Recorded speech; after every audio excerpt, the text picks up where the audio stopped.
day 5 of Donald Trump's second impeachment trial. Each side getting 2 days to present their case. House managers driving home their point that the president stoked the violence. He struck a match, and he aimed it straight at this building, at us. We bring in political insider Armstrong Williams right now to discuss the week in politics. Good morning to you, Armstrong. So House managers methodically laying out their case against the former president, showing that chilling riot video and then presenting evidence that the crowd waited for Trump's direction before they attacked the Capitol. How effective do you think their arguments were? It was effective for their base, and it was effective for what they were trying to show, is that the president was reckless, and now they're saying the reason why they want him convicted is not because they want revenge, but because they want to make sure that nothing like this ever happens again. And the Republicans congratulated the House impeachment managers, Melanie, and told them they did a fantastic job. But it did not rise to the bar where under any circumstances they're going to find the president guilty. He will be acquitted. And so what's going to happen with the defense today, they want them to get this over as quickly as possible with little pain, making the case that this is unconstitutional. And while the president rhetoric may have played a role, it was not the entire role. There were many other factors that played into what happened on January 6th, 2021, because what the Republicans like to do is get this over with as soon as possible. And I would not be surprised if the defense does not use all the time that has been set aside, that has been allotted for them.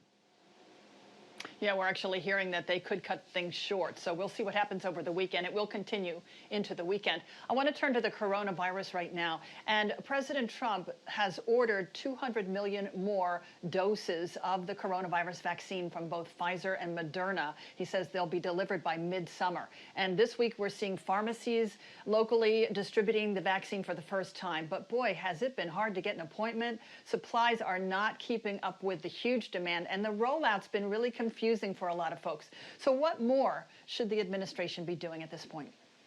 You know, Melanie, President Biden should remember something that Shakespeare once said. He said that the quality of mercy is unstrained. And what do I mean by that?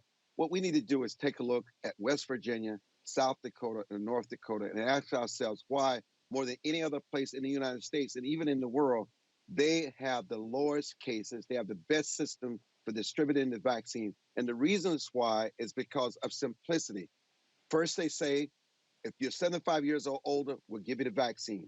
If you're nurses and physicians interacting with people every day, we'll give you the vaccine. And then we're going to open it up to everybody else. We're not going to follow this algorithm of 1A and 1B and 1C. We're not going to turn people away. We're not going to sue you because you gave the vaccine to someone that was not in the group and were not designated. You got to make this simple.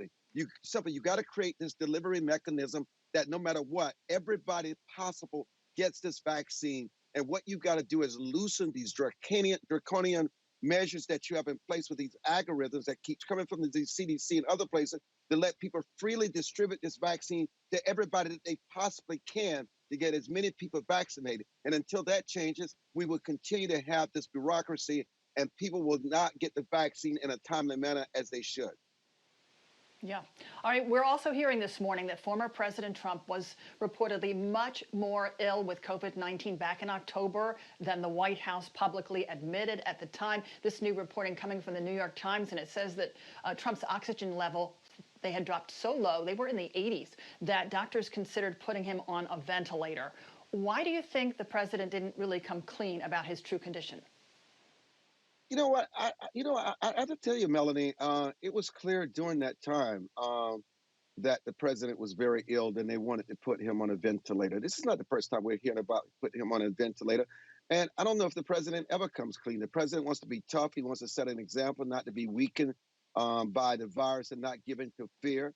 And then he just willed himself out of the house. But I thought it was miraculous anyhow that he recovered so quickly. The fact is, in his mind, he just refused to allow himself to be defeated by the coronavirus. So yes, you may say that he was irresponsible, but it was consistent with his personality when he was president of the United States for 4 years. Armstrong Williams, always a pleasure to talk with you every week. And you can watch the Armstrong Williams Show. It airs every Saturday morning at 10:30 right here on WJLA 24/7 News.